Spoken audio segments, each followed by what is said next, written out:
सप्रेम साहेब बंदगी। सदगुरु कबीर साहब के चरणों में चरण बंदगी। महंत रामदेव दास साहब के चरणों में चरण बंदगी। महंत साध्वी धीरज दास साहब के चरणों में चरण बंदगी।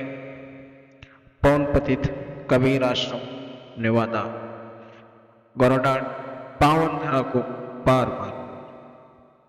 सदगुरु कबीर साहब कहते हैं, इंसान इस चकाचौंध के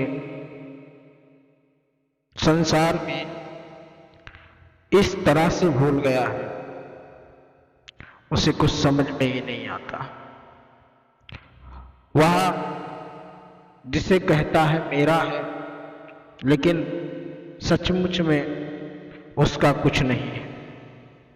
वह सोचता है कितना क्या बना ले, लेकिन उसके साथ अंत समय में कुछ नहीं जाता, सब यहीं रह जाता है।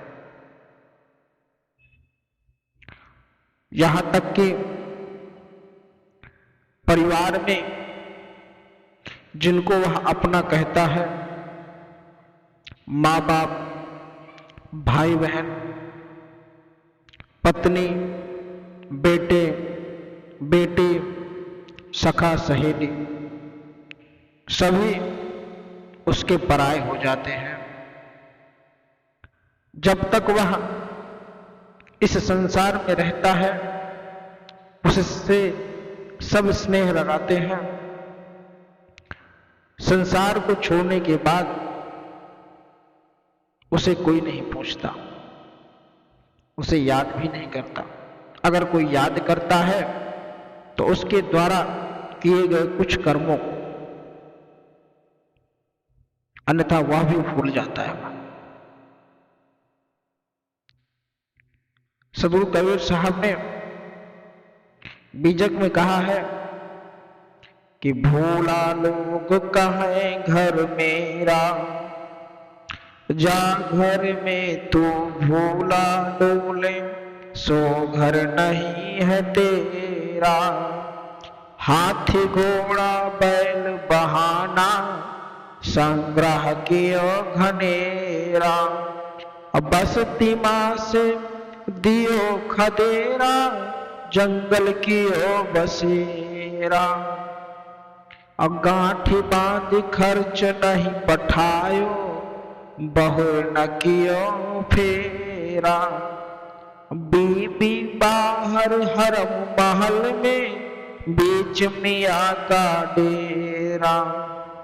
और नौ मन सूत अर्जुन नहीं सूरझे, जन्म जन्म मुझेरा। कहाँ कबीर सुनो हो संतो, यह पद करहु निवेरा। सदगुरु कबीर साहब कहते हैं, भूला लोग कहाँ घर मेरा। लोग किस प्रकार से भूल जाते हैं और कहते हैं कहाँ है घर मेरा। सदगुरु कबीर साहब ने जिन शब्दों को कहा है, वह शब्द ऐसे ज्ञान रूपी है जिनको अगर मनुष्य समझ जाए तो तमाम इन राग द्वेष की अग्नि से उसे मुक्ति मिल सकती है। सदगुरु कबीर साहब कहते हैं, जो मनुष्य ब्रह्मवश में भूल हुए हैं, वही कहते हैं कि यह मेरा घर है। जिस घर को वह अपना कहते हैं, वह घर भी पराया है। सदगुरु कबीर साहब आके कहते हैं, अरे तुम जिस घर को के लिए में भटक रहे हो और अभिमान कर रहे हो, वह घर तुम्हारा है ही नहीं। तुमने हाथी,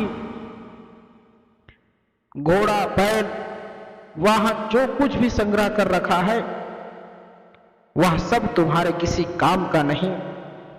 अंत समय में यह सब यही छूट जाएगा। तुम तो स्वयं एक दिन बस्ती से जंगल अथवा शमशान में निकाल दिए जाओगे।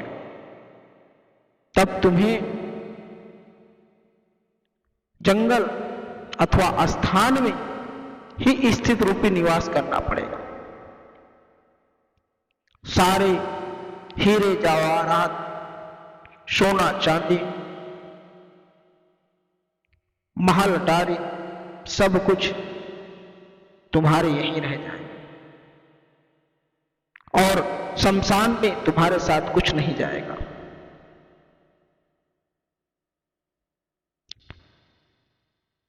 अर्थात यह कहने का तात्पर्य है कुछ भी अपना नहीं हो सकता। यही नहीं, जब तुम्हारी मृत्यु हो जाएगी, सदगुरु कबीर साहब कहते हैं जब तुम्हारी मृत्यु हो जाएगी, इस शरीर से तुम्हारे प्राण निकल जाएंगे, घर वाले के साथ तुम्हारा कोई लेना देना नहीं रहेगा। कुछ दिन के लिए वह तुम्हें याद जरूर करेंगे, 1 हफ्ते, 10 दिन, महीने, 2 महीने, 3 महीने, 4 महीने, साल भर।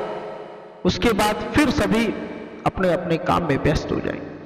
तुम पुनः इसमें लौट कर नहीं आओगे। यह सारे रिश्ते नाते तब आ सकते हैं, यह रिश्ते नाते सिर्फ इस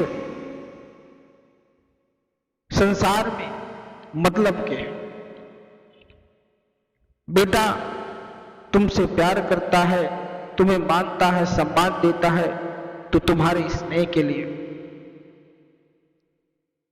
क्योंकि तुम उसके पिता हो। यहां पर जो भी तुमसे स्नेह रखता है उसे कुछ ना कुछ तुमसे लाभ होगा। बिना लाभ के तुम्हें कोई स्नेह नहीं करता।